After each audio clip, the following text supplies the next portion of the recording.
So hello student, welcome to again any video. इस वीडियो के अंदर दोस्तों हम पढ़ते हैं हाइब्रिडाइजेशन यानी कि संकरण। संकरण क्या होता है, ये कितने प्रकार का होता है वो हम समझते हैं। तो वीडियो को एंड तक देखना। चलिए अपन स्टार्ट करते हैं। देखिए, अगर मैं हाइब्रिडाइजेशन की बात करूं दोस्तों, तो हाइब्रिडाइजेशन होता है वो कुछ बहुपरमाणुक अणु होते हैं। कुछ बहुपरमाणुक अणु होते हैं, बहुपरमाणुक अणु होते हैं। इस बहुपरमाणविक जो भी अणु है, जैसे फॉर एग्जांपल मैंने लिखा यहाँ पर NH3, इसके बाद CH4 लिखा, इसके बाद PCl5 लिखा। तो ऐसे जो परमाणु होते हैं जिनकी परमाणु संख्या 2 या 2 से ज़्यादा होती है, तो बहुपरमाणु जो अणु होते हैं और इसकी विशिष्ट ज्यामिति होती है, इसको समझने के लिए इनकी क्या होती है, विशिष्ट ज्यामिति होती है दोस्तों। विशिष्ट इनकी ज्यामिति होती है। इस विशिष्ट ज्यामिति को समझने के लिए एक वैज्ञानिक होता है जिसका नाम है पॉलिंग। इसका नाम पहले भी आप सुन चुके हो, जिसका क्या नाम है, पॉलिंग। तो पॉलिंग ने संकरण की स्थापना की, ठीक है, या संकरण का सिद्धांत दिया, ऐसे भी कह सकते हैं इसको। तो पॉलिंग ने संकरण का प्रतिपादन किया। क्या किया दोस्तों, प्रतिपादन किया। पॉलिंग ने क्या कहा, इसको हम लोग समझते हैं। हालांकि इसकी डेफिनेशन के अंदर ही छुपा होता है कि पॉलिंग ने क्या कहा। डेफिनेशन यहाँ पर लिखी हुई है, इसके बाद में कोई डेफिनेशन नहीं है। इसके बाद हम सिर्फ संकरण के प्रकार को पढ़ेंगे। सिंपल सी है संकरण की डेफिनेशन कि वह प्रक्रिया जिसमें समान अथवा लगभग समान ऊर्जा के भिन्न कक्षक, जिनकी ऊर्जा समान है या फिर वो लगभग समान है, ऐसे अलग अलग कक्षक, क्योंकि परमाणु एक से ज़्यादा है, 2 से ज़्यादा है, ठीक है, तो भिन्न परमाणविक कक्षक आपस में संयोग करते हैं, आपस में वो मिलते हैं, है ना, आपस में मिलते हैं, सहयोग करते हैं और अपनी ऊर्जा का पुनः वितरण करके समान ऊर्जा तथा समान आकृति के समान संख्या में संकरित कक्षक बनाते हैं। इस प्रोसेस को हम बोलते हैं हाइब्रिडाइजेशन। और हाइब्रिडाइजेशन से जो भी दोस्तों नए कक्षक बनते हैं, जो भी नए ऑर्बिटल्स बनते हैं, उनको कहा जाता है हाइब्रिड ऑर्बिटल्स कहा जाता है। क्या कहा जाता है, हाइब्रिड ऑर्बिटल्स कहा जाता है, संकरित कक्षक कहते हैं। अब इसको हम लोग समझते हैं आगे। देखिए, इससे पहले आप लोग समझ लेना ध्यान से। जैसे मैं यहाँ पर आपको बात करूँ, कल बताया था, एस की आकृति होती है गोलाकार, एस की आकृति होती है गोलाकार कुछ इस टाइप से। पी की आकृति होती है डंबलाकार, डंबलाकार कुछ इस टाइप से, ठीक है। ये एक्स के लिए हो जाएगा, या तो फिर ये एक्स के लिए, कोई भी मान सकते हैं ना, वाई के लिए हो जाएगा, और ये जेड के लिए हो जाएगा, या इसको एक्स और वाई मान लो, इसको एक जेड मान लो, इसको एक्स मान लो, कोई भी बात नहीं, यहाँ पर एक्स इसको भी मान सकते हैं यहाँ पर। तो कुल मिला के यहाँ पर पी के डबलाकार होता है आकृति। डी की होती है डबल डबलाकार। कैसी होती है, डबल डबलाकार या द्विडबलाकार। कैसी होती है, द्विडबलाकार, द्विडबलाकार। 2 डंबल होंगे, आप समझ चुके होंगे, ठीक है। जैसे ये डंबल है ना, वैसे कि वैसे वहाँ पर 2 डंबल हो सकते ऐसे, पर यहाँ पर इसके 5 होते टोटल, इसलिए मैं यहाँ पर नहीं बता रहा हूँ। जिसमें हमको काम पड़ेगा उसको ले लेंगे बाद में, ठीक है। बाकी आप लोग ध्यान रखना। डी की कैसी होती है, द्विडंबलाकार। और एफ की जटिल होती है, बहुत जटिल होती है। देखिए, हम बात करते हैं संकरण के प्रकार के बारे में। यह सबसे पहला जो संकरण आता है वो दोस्तों आता है sp संकरण। कौन सा आता है, sp संकरण। sp संकरण में क्या होगा, इसमें दोस्तों क्या होता है, इसमें एक s कक्षक और दूसरा p कक्षक आपस में आते हैं, और दोस्तों भिन्न भिन्न कक्षक आते हैं, और वो दोस्तों क्या होते हैं, मिलते हैं और नए कक्षक बनाते हैं। लेकिन यहाँ पर 2 नए संकरित कक्षक बनेंगे। कितने बनेंगे, 2, क्योंकि इसकी संख्या 1 है, इसकी संख्या भी 1 है, तो 2 नए संकरित कक्षक बनेंगे। समझते हैं इसका एग्जाम्पल लेके आप। देखिए, एग्जाम्पल हो जाएगा BeCl2 अणु। BeCl2 को हम लोग समझते हैं। यहाँ पर एक बात ध्यान रखना, 2 अवस्थाएं होती हैं। एक आपका जो बेरिलियम होता है, इसकी पहले हम बात करेंगे आद्य अवस्था होती है, 2 अवस्थाएं होती है। एक आद्य अवस्था होती है, आद्य अवस्था को इंग्लिश में कहा जाता है ग्राउंड स्टेट, ग्राउंड स्टेट आद्य अवस्था होती है।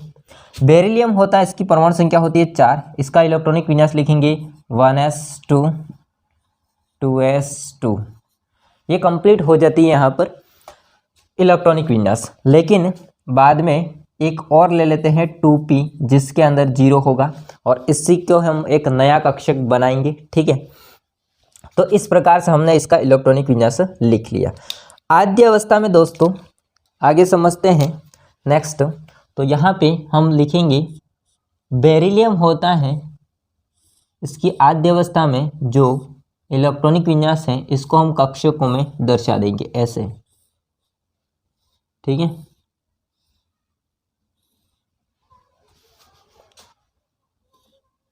पी के 3 कक्षक होते हैं, एस का एक कक्षक होता है, एस का एक कक्षक होता है।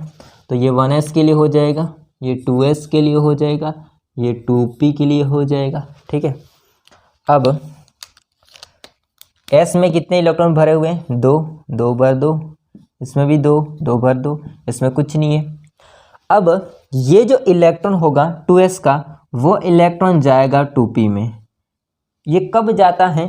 तो ये जाता है एक्साइटेड स्टेट में। ये ग्राउंड स्टेट थी, ये कौन सी अवस्था थी? ग्राउंड स्टेट थी। अब ये एक्साइटेड हो जाएगा दोस्तों, तो बेरिलियम की अब आ जाएगी कौन सी अवस्था? उत्तेजित अवस्था। उत्तेजित अवस्था, इसको बोलते हैं excited stage, excited state. Okay, देखिए अब यहां पर जैसा है वैसा ही लिखना है एक बार। तो इसके अंदर 2 इलेक्ट्रॉन हैं तो 2 वैसे के वैसे रहेंगे। इसके अंदर 1 हो जाएगा क्योंकि 1 चला गया किस में? पी में, तो 1 चला जाएगा यहाँ पे।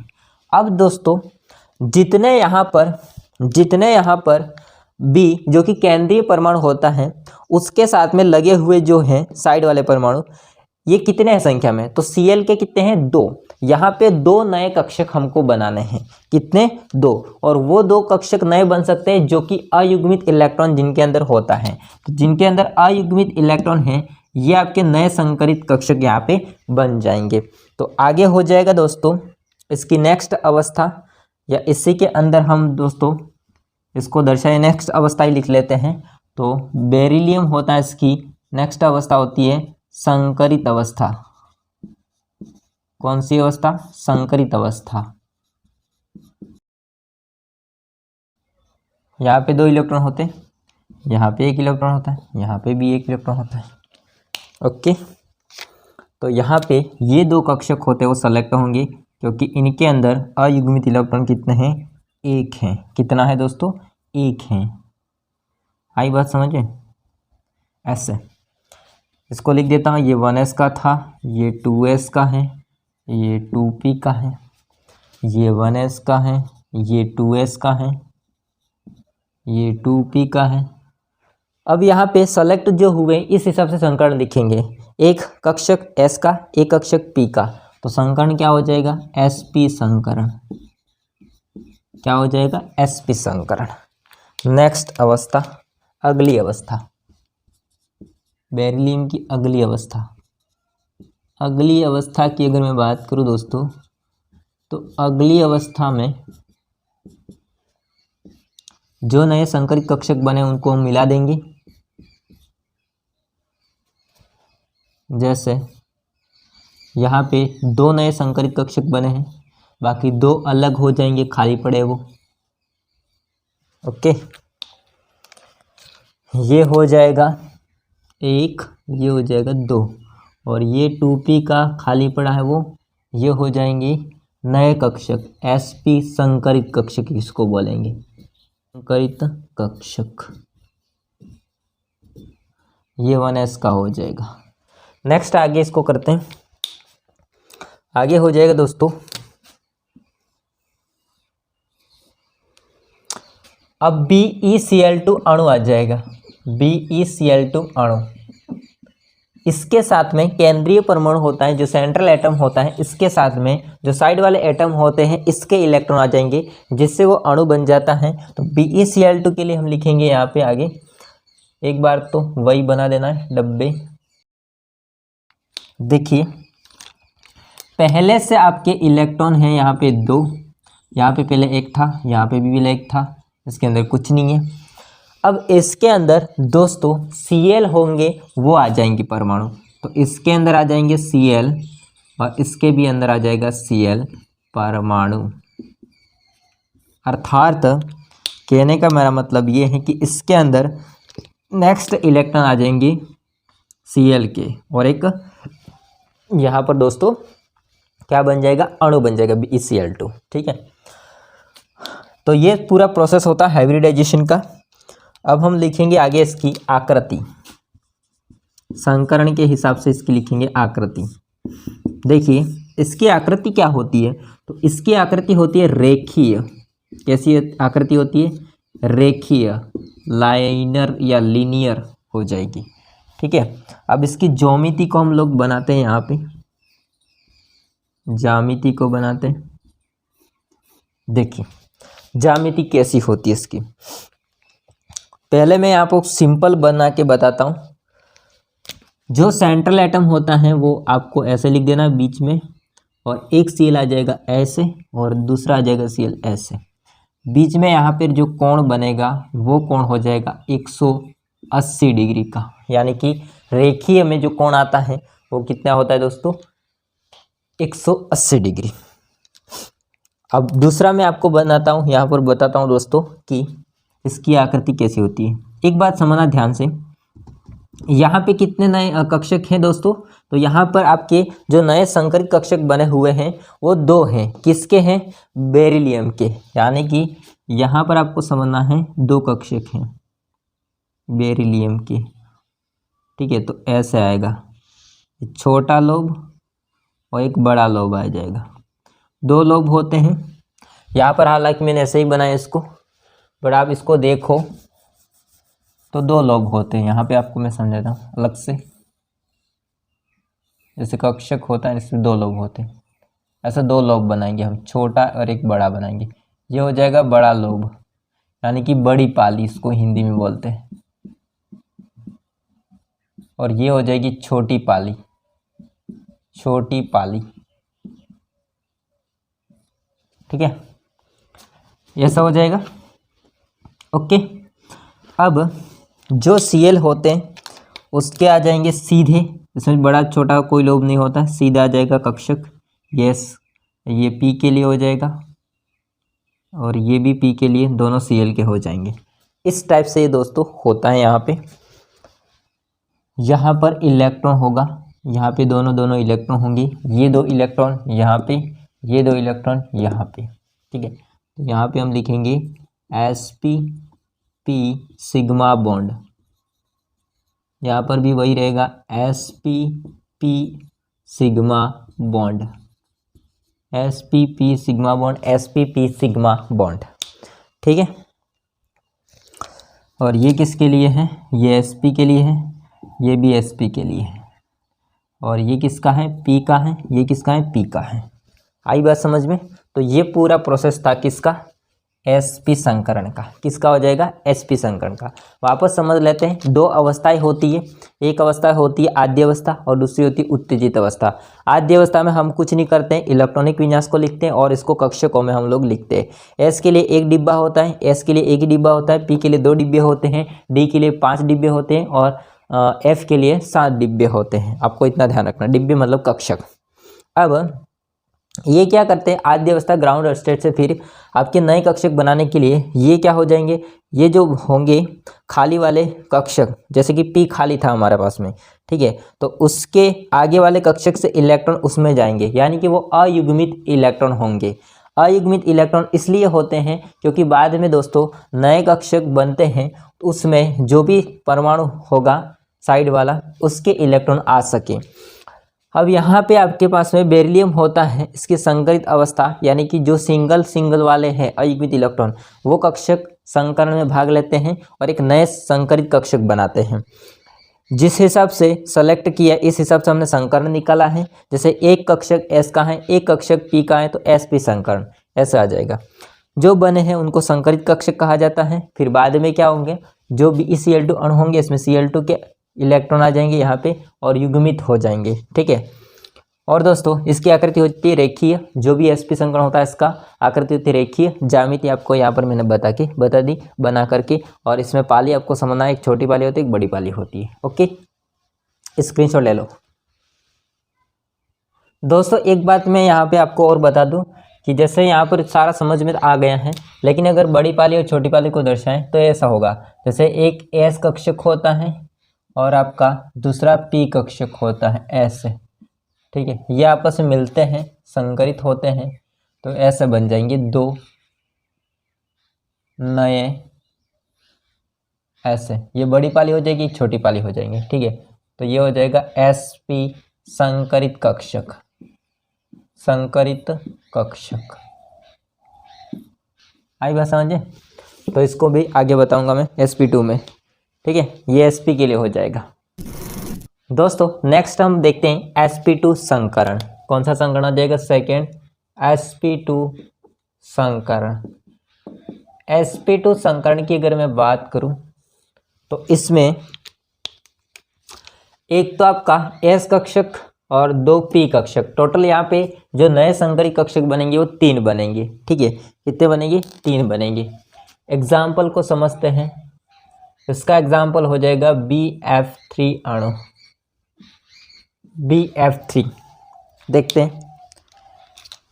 इसमें सेंट्रल हो जाएगा एटम बोरॉन, तो बोरॉन की आद्य अवस्था, बोरॉन की आद्य अवस्था, तो बोरॉन है 5, इसकी आद्य अवस्था ग्राउंड स्टेट। इसमें इलेक्ट्रॉनिक विन्यास लिखेंगे 1s2 2s2 2p1, ठीक है। अब इसको कक्षक के अंदर दर्शाएंगे हम लोग 1s के लिए, 2s के लिए और 2p के लिए। इसमें 3 आ जाएंगे। इलेक्ट्रॉन को भरना है हमको 1 2 3 4 ऐसे। इसके लिए 2p के लिए 1 हो जाएगा ऐसे। नेक्स्ट हम बात करेंगे क्या? नेक्स्ट हो जाएगा एक्साइटेड स्टेट। अब इसमें क्या होगा? इसमें जैसे कि ये खाली पड़े हुए हैं, तो ये जो आगे वाला होगा 2s वाला, वो इसमें चला जाएगा 1 इलेक्ट्रॉन, क्योंकि ये 1s के लिए है, ये 2s के लिए और ये 2p के लिए। हमको खाली लेने की जरूरत नहीं है यहाँ पे। नेक्स्ट हो जाएगा बेरिलियम होता है, इसकी एक्साइटेड स्टेज, एक्साइटेड स्टेट आ जाएगी क्योंकि उसमें इलेक्ट्रॉन चला गया। ओके, तो अब अयुग्मित इलेक्ट्रॉन वाला सिस्टम आ जाएगा।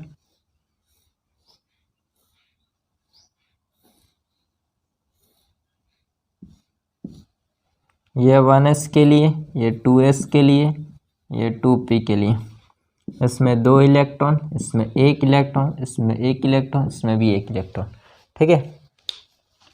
अब सिंगल सिंगल वाले क्या करेंगे? संकर में भाग लेंगे। तो नेक्स्ट आ जाएगा बोरॉन की संकरित अवस्था, संकरित अवस्था। संकरित अवस्था में क्या होगा? तो संकरित अवस्था में जो सिंगल वाले हैं वो संकरण में भाग लेंगे, है ना। जो सिंगल है वो शारी करेंगे यहाँ पे। इसके अंदर 2 इलेक्ट्रॉन, इसके अंदर 1 इलेक्ट्रॉन, इसके अंदर 1 इलेक्ट्रॉन, इसके अंदर 1 इलेक्ट्रॉन। संकरण में जो भाग लेंगे वो हैं दोस्तों आपके, एक तो ये कक्षक, इसके बाद में ये 2 कक्षक, ठीक है ऐसे। ये 1s का है, ये 2s का है, ये 2p के हैं। तो यहाँ पर s का 1 कक्षक, p के 2 कक्षक, संकरण क्या निकल के आएगा? sp2 संकरण निकल के आएगा। कौन सा संकरण निकल के आएगा? sp2 संकरण निकल के आएगा। तो संकरण समझ में आ गया।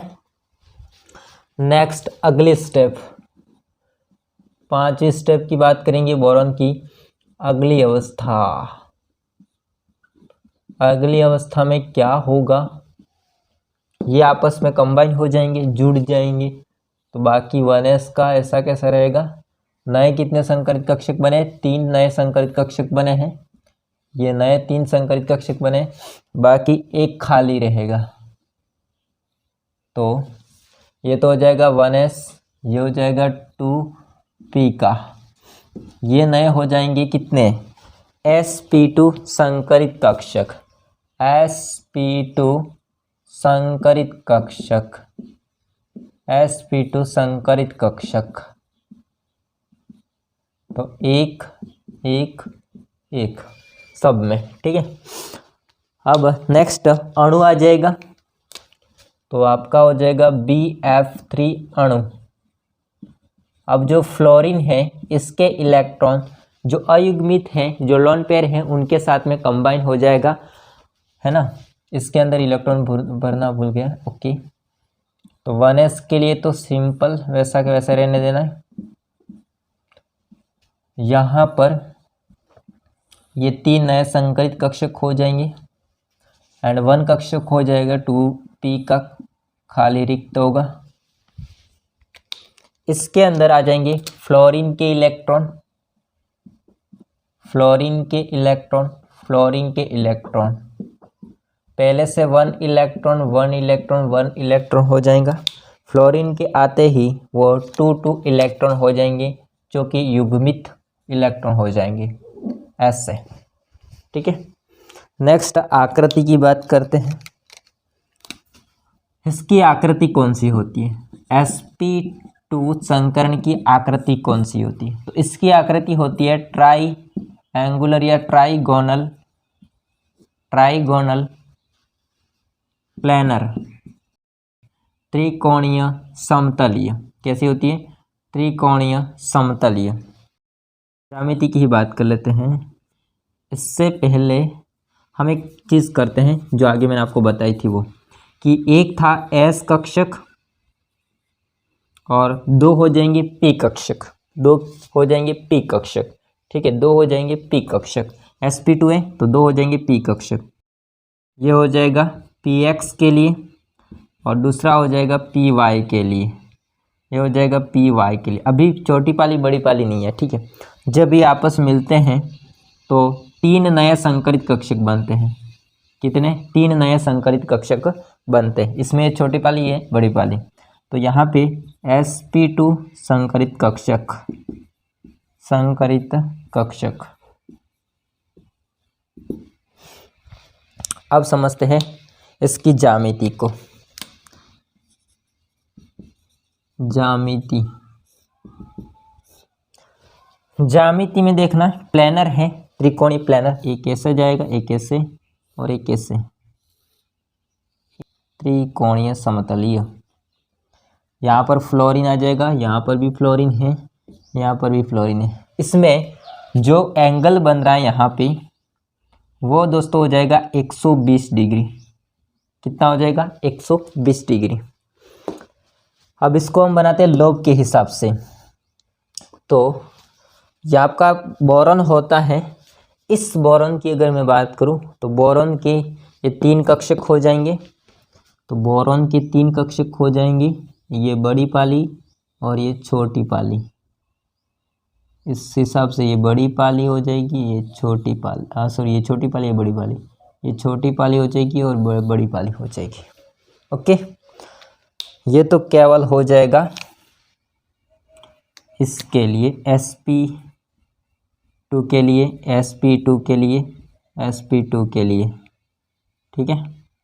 बाकी f के आ जाएंगे 3। तो एक तो आ जाएगा यहाँ पर, थोड़ा मैं छोटा छोटा बना रहा हूँ, एक यहाँ पर आ जाएगा और एक यहाँ पे आ जाएगा। ओके, इसके अंदर होते हैं 2 इलेक्ट्रॉन, एक इलेक्ट्रॉन ये रहा, एक इलेक्ट्रॉन ये रहा, एक इलेक्ट्रॉन ये रहा, एक इलेक्ट्रॉन ये रहा, ठीक है। एक इलेक्ट्रॉन ये रहा, एक इलेक्ट्रॉन ये रहा। इसको क्या बोलेंगे? तो इसको बोलेंगे sp2p सिग्मा बॉन्ड बना है। यहाँ पर भी वही है, sp2p सिग्मा बॉन्ड। यहाँ पर भी है sp2p सिग्मा बॉन्ड, ठीक है। ओके, तो इस प्रकार से यहाँ पे ये p के हैं, ये भी p का है, ये भी p का है। इस प्रकार से दोस्तों यहाँ पर sp2 संकरण होता है, वो कंप्लीट होता है, ठीक है। आई बात समझ में? क्योंकि यहाँ पर देखो sp2 संकरण है। इसके अलावा यहाँ पर जो p का कक्षक है उसका आ गया है ये वाले, जो कि f के होते हैं वो इसके साथ जुड़ेंगे। ठीक है, नहीं समझ आ रहा तो ये समझ लो। अब दोस्तों इसके अलावा और संकरण बचते हैं, जो कि 2 संकरण हैं, जो कि हैं एक तो आपका sp3 संकरण और sp3d संकरण। इसको हम नेक्स्ट वीडियो में पढ़ेंगे, ओके, क्योंकि ये वीडियो बहुत लंबा हो जाएगा। तो दोस्तों इसमें 2 संकरण हमने पढ़े, sp और sp2। बाकी वीडियो कैसा लगा है वो कमेंट करके बताएगा। वीडियो पसंद आया तो लाइक करना, चैनल को सब्सक्राइब नहीं करके करना। मिलते हैं नेक्स्ट वीडियो में, तब तक के लिए जय हिंद, वंदे मातरम।